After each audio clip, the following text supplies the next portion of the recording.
Então, Aline Yamamoto, Política Nacional de Enfrentamento à Violência contra as Mulheres e o Feminicídio no Brasil. Boa tarde a todas e todos.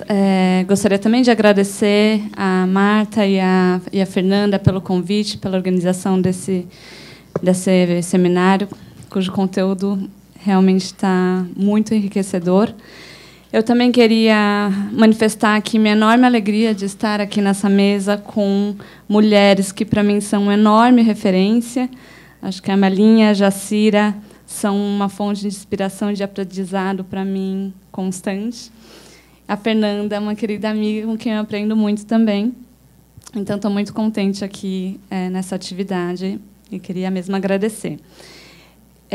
Eu tenho uma apresentação e eu provavelmente, se eu passar por todas elas, eu vou ultrapassar o tempo. Então, eu vou passar mais rapidamente por alguns slides, até porque a mesa anterior já abordou muitas questões da violência contra as mulheres e a questão da Lei Maria da Penha. Então, eu vou realmente eu sempre trago na apresentação dados sobre violência, até porque não sei quantas pessoas que estão presentes acompanham essa temática, mas eu vou realmente dar uma pincelada apenas porque são dados também muito conhecidos. Os dados internacionais, que são aqueles que divulgados pelas Nações Unidas, mostram que 70% das mulheres no mundo já sofreram ou sofrerão algum tipo de violência ao longo da vida, independente de nacionalidade, cultura, religião ou condição social. E aí, lembrando, resgatando também o que foi muito dito na mesa anterior, que essa ideia de trazer como a violência atinge todas as mulheres, de diferentes classes, etnias, etc., não significa que a gente prescinda, né, de sempre olhar a diversidade e a interseccionalidade das mulheres que estão, sim, algumas mais vulneráveis que outras e algumas com muito mais dificuldade de acesso à justiça do que outras. O dado abaixo de 1 em cada 5 mulheres são ou serão vítimas de violência sexual ao longo da vida, também é o dado da ONU Mulheres. E essa questão específica do feminicídio, da morte violenta de mulheres por razões de gênero, ela aparece num estudo feito em 2012, comparando alguns países, os dados de mortes violentas de mulheres, mostra que essa é uma questão preocupante, como um fenômeno global, né, de vários países apresentando uma característica de mortes violentas de mulheres que merece um olhar especial e merece ser visibilizado pelas suas especificidades. E aí, entre os 25 países com taxas altas ou muito altas de mortes violentas de mulheres, 14 são da América Latina. E esse estudo também aponta que existe, sim, uma correspondência entre as regiões com mais violência letal e os mais altos índices de feminicídio. Então, de um lado, a gente tem a especificidade, sim, do que é o assassinato de mulheres por razões de gênero, do que é o feminicídio, mas também sabemos que existe uma relação com países que apresentam um alto índice de violência letal e que, portanto, existe por trás um padrão de impunidade, um ambiente de impunidade que perpassa também a questão dos homicídios. Aí, os dados seguintes é que o Brasil ocupa o 7º lugar com a maior taxa de mortes violentas de mulheres. Esse é um dado que vem da saúde. Isso dá uma média de mais ou menos 5.000 mulheres assassinadas por ano. E o outro dado analisado com também dados da saúde é que a maioria das mulheres foram mortas no seu local de residência, o que sinaliza um pouco as características dessas mortes, né, apontando, portanto, para o que a gente chama de feminicídio íntimo nas relações afetivas.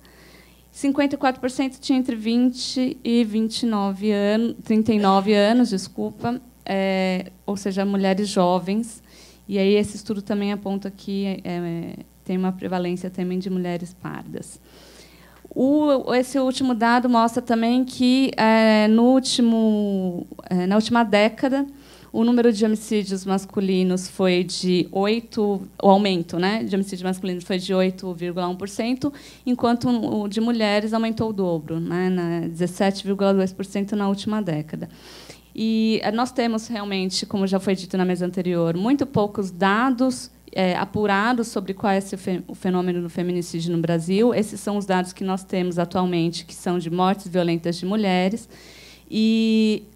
Mas o que a gente observa também nos outros países que conseguiram avançar em termos de dados, de compreender o fenômeno do feminicídio, é que ele tem características que são diferenciadas e que mostram realmente que existe um padrão que oscila, existe dados de homicídio de homens que oscilam ao longo do tempo e uma certa estabilidade do número de assassinatos de mulheres, mostrando que existem aí elementos que são diferentes, que interagem de forma que tem por trás uma questão social, cultural, diferenciada quando a gente fala de homicídios de homens e de mulheres. A violência sexual, teve também um dado que foi atualizado bem essa semana, né, que a gente tem 50.320 casos de estupro ao ano, que no ano de 2013, que foram registrados no sistema de segurança pública, e também uma projeção de um estudo feito pela IPEA, dizendo que existe uma estimativa de cerca de 500.000 pessoas que sofrem violência sexual no Brasil. Então, o que bate, o dado da segurança pública, bate com a estimativa que outros países têm, que são apenas cerca de 10% da violência sexual que chega ao sistema de justiça. O dado conhecido aqui, a maioria esmagadora, quase 90%, são mulheres vítimas de violência de estupro, e 70% são crianças e adolescentes. A maioria, esses 70%, também mostra que a maioria das pessoas, dos agressores ou violadores das mulheres, são pessoas conhecidas. Eu não vou falar todos os dados. Esses primeiros conjuntos de dados do Ligue 180, é da Central de Atendimento à Mulher, que é um serviço que foi criado em 2005 e que, até o primeiro semestre de 2014, já realizou mais de 3.800.000 atendimentos e ligações de praticamente 70% dos municípios brasileiros. Então, acho que é um serviço que ele tem a possibilidade de chegar a um número, né, ser acessível, um número de telefone gratuito, e que tem sido um canal importante de fala das mulheres. Aí o Ligue 180 mostra que 64% das agressões contra as mulheres foram presenciadas por seus filhos ou filhas. E, quanto à prevalência da violência, 44% das mulheres dizem que sofrem agressões diariamente, e 34% dizem que algumas vezes na semana.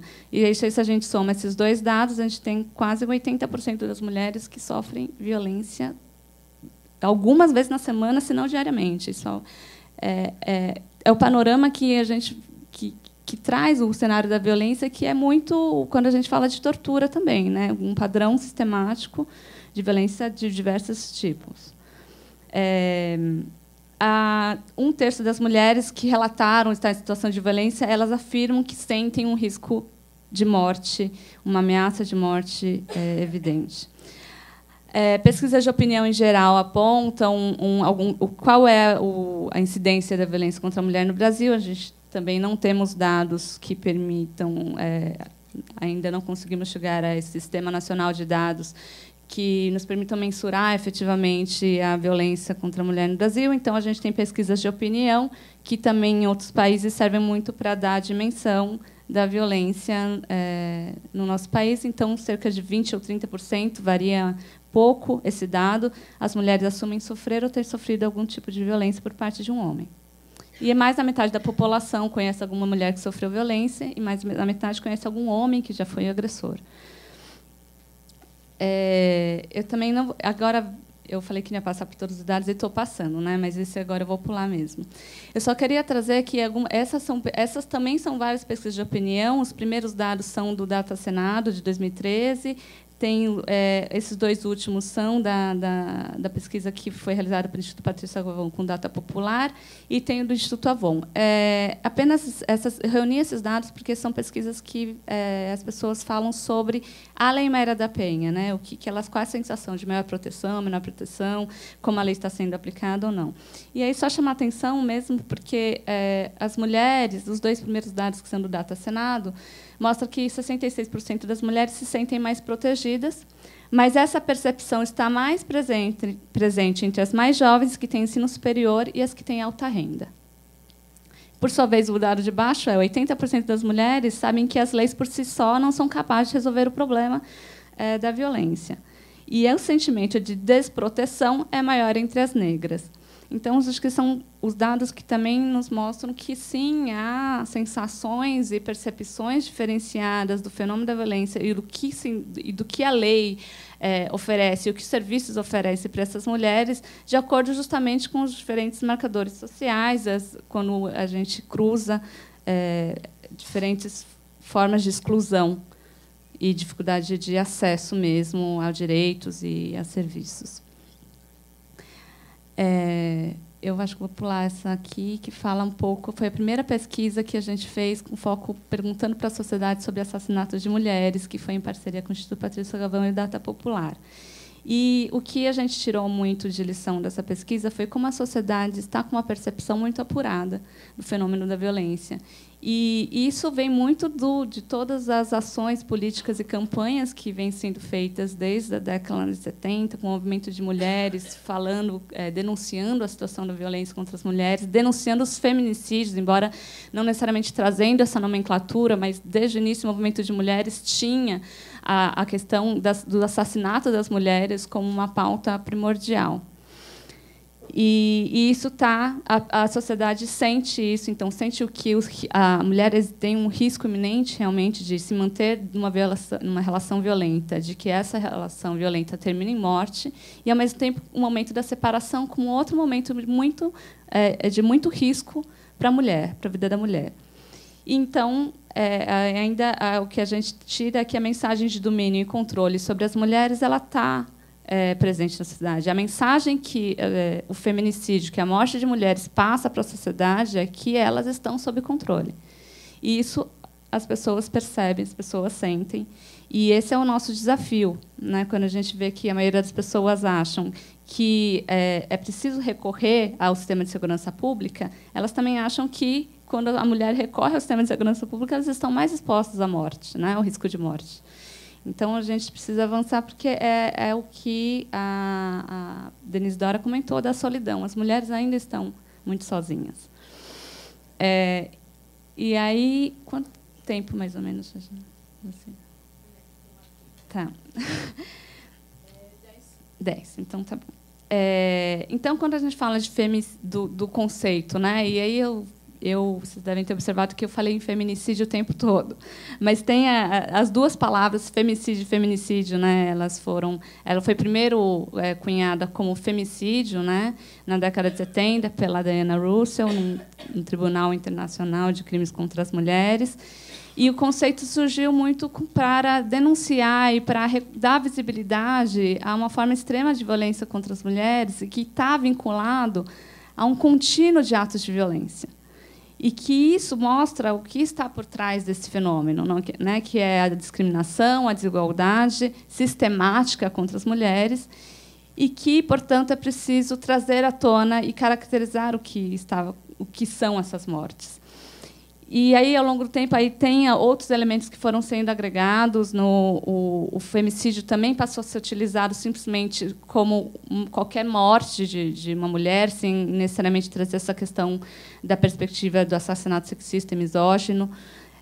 Mas aí a Marcela Lagarde, então, em 2000, ela trouxe um elemento a mais para o conceito do feminicídio, trazendo ele como um crime de Estado e chamando a atenção para a questão da impunidade. A Ana Carceiro, também da Costa Rica, fala que a impunidade, na verdade, está presente em todo esse contínuo de violência contra as mulheres, né? E é por isso que a gente chega até o assassinato.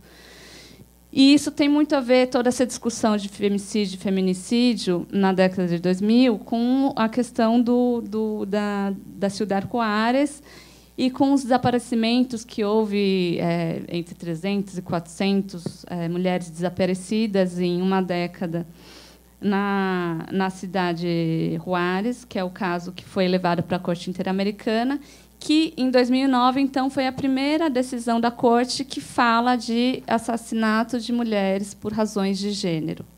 Não usa a palavra femicídio nem feminicídio, porque entendia que ali também havia uma indefinição dos dois termos, mas também com base nesse tipo específico, porque a gente tem sim, e aí até a Vânia falou, a questão da violência íntima, né, das relações de companheiros e ex-companheiros, ela é realmente prevalente. Mas existem muitas mulheres que são assassinadas que não têm nenhuma relação interpessoal entre o agressor, entre o homicídio, o agressor e a mulher.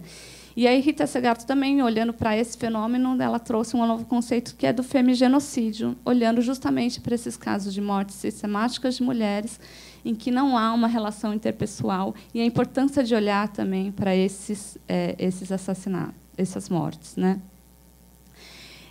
Eu trouxe só esse conceito porque ele é bem amplo e aí eu vou ler mesmo para vocês, que é um conceito que foi feito pelo Mecanismo de Monitoramento da Comissão Belém do Pará, em 2012, que fala que feminicídio é a morte violenta de mulheres por razões de gênero, cometido no âmbito da família, da unidade doméstica ou em qualquer outra relação interpessoal, na comunidade, no lugar de trabalho, em espaços públicos, por parte de qualquer pessoa ou grupo de pessoas, conhecidas ou não pela vítima, ou que seja cometida ou tolerada pelo Estado e seus agentes, por ação ou omissão. Esse conceito eu acho que é importante porque ele traz todo esse panorama mostrando que existe uma variedade de formas de cometimento de feminicídio, existe uma variedade de situações, de perfis de mulheres que estão mais vulneráveis e que o Estado tem um papel fundamental, que é a questão do acesso à justiça e como os órgãos dos Estados colaboram e toleram a violência, o homicídio de mulheres. E, ao fazer isso, ele reconhece e reforça, portanto, as desigualdades e a discriminação. Aí, só para também mencionar, existe um exercício, um conceito no âmbito sociológico de trazer, então, algumas modalidades de feminicídio, que é o feminicídio íntimo, cometido por companheiros ou ex-companheiros, o não íntimo, ou seja, não há relações interpessoais, infantil, que está ligado, então, muitas vezes, a uma relação de abuso sexual também de crianças, o familiar, então, por parentes, por conexão, que é quando uma mulher é atingida, mas, na verdade, não era o alvo principal da ação, o sexual, o sistêmico, que geralmente os estupros, cárceres privados, estupros de mulheres, que acabam terminando em assassinato, prostituição, tráfico de pessoas, contrabando de imigrantes, lesbofóbico, transfóbico, racista e por mutilação genital feminina. São todas essas formas de feminicídio que estão ligadas à questão da discriminação contra a mulher e ao controle do corpo e da vida da mulher. Esse é um item que eu acho que a gente foi muito, muito bem discutido por todas as painelistas anteriores, que é a questão do acesso à justiça. Então, eu vou passar, porque a gente depois pode debater, mas a reprodução dos estereótipos, as resistências, a revitimização das mulheres, a lentidão, a precariedade na produção da prova, a pouca credibilidade na palavra da mulher, de seus familiares, e como isso gera, então, essa ambiência de impunidade. E aí essa é uma frase do secretário-geral da ONU, que fala que é isso, que a impunidade ela não só denega o acesso à justiça, mas ela reforça as relações desiguais de gênero que afetam todas as mulheres. Em termos do conceito jurídico, nós temos aqui na América Latina 13 países que já adotaram uma legislação penal a respeito do femicídio ou feminicídio. O primeiro foi Costa Rica, em 2007. O mais recente foi o novo Código Penal do Equador, agora esse ano, em agosto. E o que observamos, de forma geral, é que todos esses países, o termo femicídio ou feminicídio, ele é adotado de forma indistinta para se referir ao mesmo fenômeno, que é a morte violenta de mulheres por razões de gênero, e varia em relação às modalidades que são incluídas nesses tipos penais, nessas leis penais. Então, no primeiro semestre de 2013, a Comissão sobre a Situação da Mulher da ONU ela traz uma recomendação que é de justamente reforçar a legislação nacional para punir esses assassinatos violentos de mulheres em razão de gênero e integrar mecanismos ou políticas específicas para prevenir, investigar e erradicar essas formas de violência contra as mulheres. O Brasil tem, aí, só para apresentar rapidamente, algumas iniciativas no âmbito do Congresso Nacional de Tipificação do Feminicídio.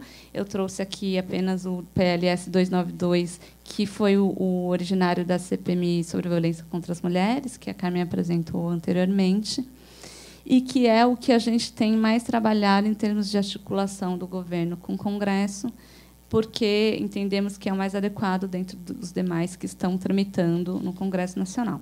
E aí, só para ver rapidamente, é uma forma de qualificada de homicídio, que se nomeia como feminicídio, e tem como algumas circunstâncias explícitas a questão da violência doméstica familiar, a violência sexual, a mutilação ou desfiguração da vítima e o emprego de tortura ou qualquer outro meio cruel ou degradante. Essas são características muito comuns dos feminicídios e que aparecem em várias legislações também dos países da América Latina.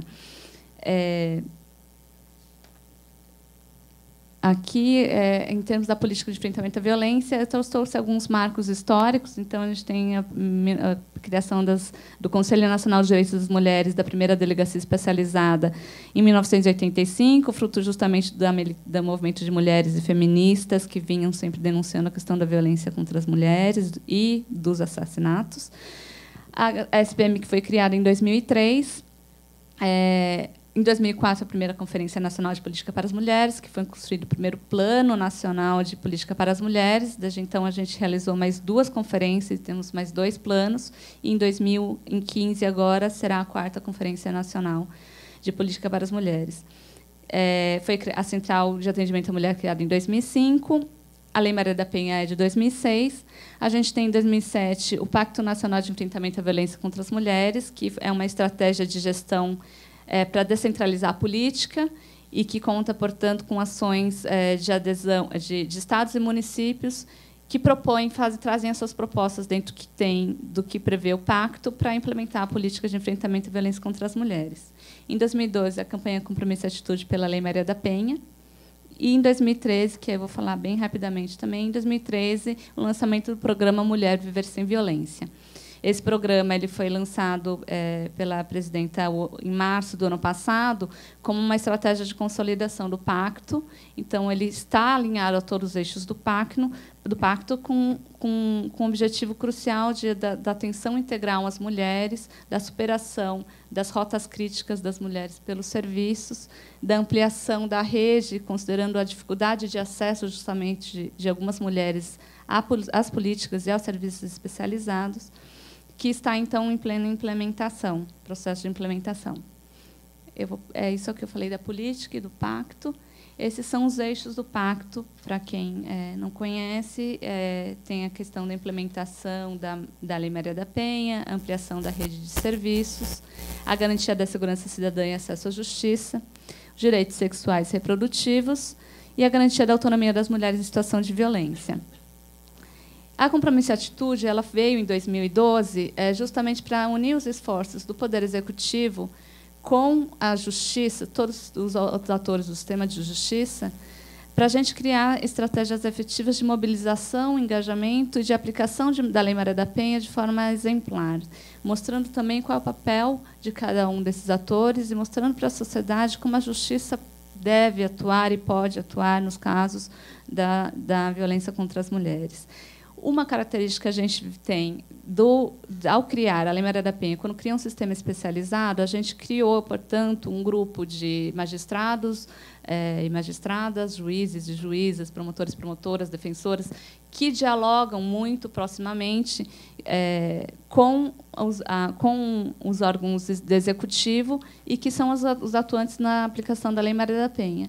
Mas o Compromisso e Atitude teve a preocupação também de puxar 2 focos também para essa ação, que era os assassinatos de mulheres e os estupros, porque são 2 formas gravíssimas de violência contra a mulher que elas não estão apenas nas varas especializadas e que, portanto, são atores do sistema de justiça com os quais a gente tem pouco diálogo, que são os atores do júri, né, os profissionais do júri, e todos os atores que estão nas varas criminais, que julgam todos os estupros no Brasil, né? Então, quais são... acabou, né, praticamente? Então, mas eu também vou ser bem rápida. Isso para falar que, para a SPM, a gente tem adotado o termo feminicídio porque também entendemos que é importante jogar luz para a questão da responsabilidade do Estado. Esse é um conceito no Brasil que está por ser construído, é um conceito político que nós entendemos a importância de dar visibilidade e compreender o fenômeno do feminicídio no Brasil. Como uma estratégia mesmo de denúncia, de mostrar que existe por trás um fenômeno que é específico, que está ligado a um contínuo de violência, a uma ambiência de tolerância e de impunidade, e que, portanto, a gente está falando de crimes de ódio, que são cometidos com requintes de crueldade e que não são fatos individuais e não são crimes passionais que são imbuídos numa ambiência de amor, né? Então, a gente quer conferir uma dimensão política ao fenômeno e investir na produção de dados de conhecimento. Algumas ações que a SPM vem fazendo é ampliar o debate junto com a academia, movimento de mulheres, operadores do sistema de justiça, apoiar pesquisas. Então, a gente tem uma pesquisa em andamento que pelo Ministério da Justiça, que é um que a Fernanda vai apresentar alguns dados aqui. O Instituto Patrícia Galvão, também a gente quer fazer uma grande pesquisa com monitoramento de mídia sobre feminicídio. A ANIS já teve pesquisa apoiada pelo Ministério da Justiça. Nós também estamos com uma pesquisa em andamento sobre o perfil das mulheres que são vítimas de feminicídio no Distrito Federal. E criação também de um grupo de trabalho para a gente produzir dados quantitativos, que isso também porque essas outras pesquisas são mais qualitativas. Uma publicação de uma coletânea de artigos sobre feminicídio para ampliar realmente o conhecimento e o debate das pessoas sobre essa temática. Na questão da prevenção, tem as campanhas, a melhoria da aplicação da Lei Maria da Penha, acho que o próprio fortalecimento da rede, do pacto e das demais ações de formação e qualificação, elas são medidas que visam justamente evitar o fim mais trágico do contínuo de violência contra as mulheres. Nesse sentido, também tem um protocolo de investigação para a violência doméstica familiar contra a mulher, que a gente está passando por um processo de adaptação junto com o Ministério da Justiça.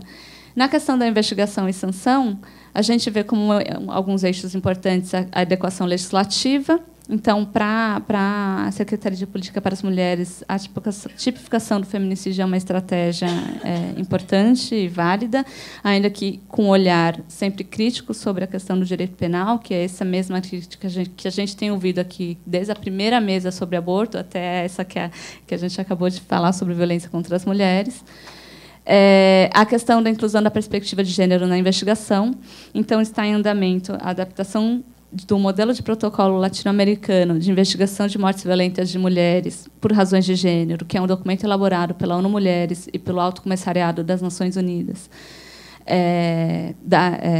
sobre direitos humanos, que o Brasil vai ser o primeiro país a adaptar esse protocolo, e a ideia é justamente investir nessa fase da investigação com perspectiva de gênero, com um olhar de gênero, pela não revitimização, independentemente se a gente vai ter um tipo penal ou não. Então, o que a gente quer também deixar claro por mais que a tipificação e a atuação do direito penal a gente acha que é um instrumento legítimo para ser feito, nenhuma das ações que a gente está pensando no feminicídio, ela vai se restringir ou vai depender da tipificação. A gente está pensando para além disso e que mudanças de práticas precisem mesmo da legislação, né, penal. Né? A celeridade no julgamento, a gente está em contato com a Estratégia Nacional de Justiça e Segurança Pública, com a possibilidade de pensar também, dentro das atividades de acelerar os julgamentos do júri, como a gente faz para dar visibilidade para as mulheres cujos julgamentos estão pendentes, né, de assassinatos de mulheres. E a necessidade de revisar as norma técnica das DEANs. Para finalizar, e pedir desculpa pela correria, pelo tempo que eu já passei, A questão da reparação, acho que é justamente investir no acesso à justiça das vítimas sobreviventes e das vítimas indiretas, familiares, portanto, o direito à informação, à assistência, à participação no processo. E aí, quando a gente tem todas as nossas crises com o direito penal e com o direito em si, é porque a gente quer mudar, né? A gente precisa, quando a gente fala de violência contra a mulher, rever todo o papel, qual é o papel da vítima no processo penal, por exemplo, que aí tem uma pesquisa muito importante da qual a Fernanda participou, justamente do Pensando o Direito, que fala sobre o papel da vítima no direito no processo penal. A possibilidade de adequação legislativa, se for necessário, para a gente fortalecer a forma de reparação para as mulheres, e a não revitimização secundária. Então, acho que toda essa parte de articulação com o Ministério Público e Defensoria Pública, que são os órgãos essenciais de dar o acesso à justiça para as vítimas, é fundamental. Então, acho que eu encerro aqui, peço mil desculpas e fico à disposição.